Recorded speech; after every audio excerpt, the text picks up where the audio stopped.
Weet jy, ek dink die enige wat ons baie ernstig oor voel is, ons wil die onderlinge verhouding, ons behoort aan mekaar, wil ons versterk. Daarom is ons nie met streeksbyeenkomste besig nie, ons wil in kleiner groepe, veral met dominees ontmoet en diensleraars. So, een van die kollegas in ons span sê dit mooi, hy sê ons wil die sosiale vesel wil ons hegter bind.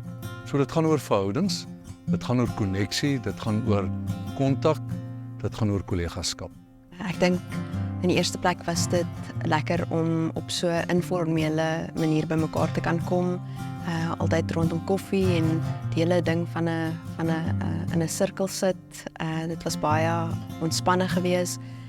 En ja, dit was goed om net weer met kollegas te kan wees, maar dan ook met die moderateur en van die PSD's. Ja, ek dink die wyse waarop die gesprekke gelei is en gevloei het, was ook soveel sodat 'n mens 'n bietjie dieper kon gedink het oor ons eie verhoudings met kollegas en met mekaar ook in die ring, maar ook die breër kerk.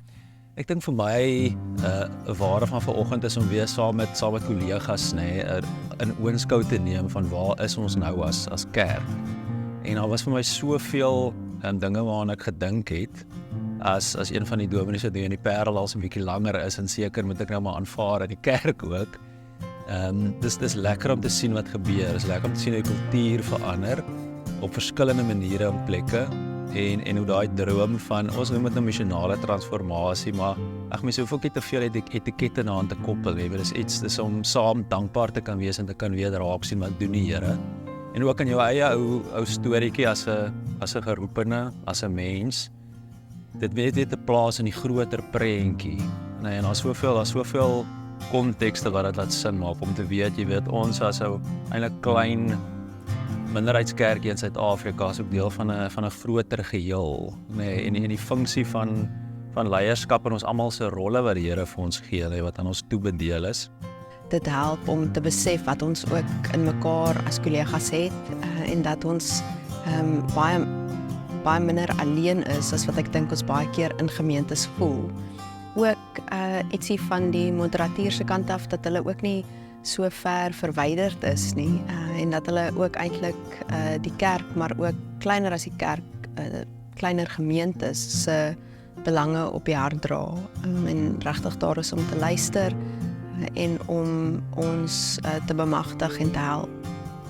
En ek dink tot dit is my wonderlik ook 'n vergelyking met ander jare, en nou nie om dit af te speel deur ander moderateure nie, maar ek dink daai kultuurveranderinge van die klem op verhoudings, en dat ons regtig op 'n gelyk as kollegas na mekaar toe kan kom, maak nie saak wat iemand se rol is nie, en mekaar se funksie kan waardeer. Ek het regtig gevoel as geen uit die hoogte uit na ons toe kom nie, maar dat jy weet, ons regtig saam dink en net saam weet die Here se koninkryk en die beste vir sy kerk soek.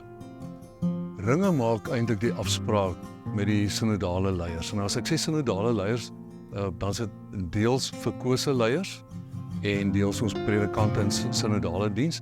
En ons ontmoet met Ringe op grond van dit wat nou vir hulle belangrik is, waar hulle nou wil gesels, met die doel dat ons kan kyk of ons meer ondersteunend kan wees. En op die ou en dat dit gemeentes ook help.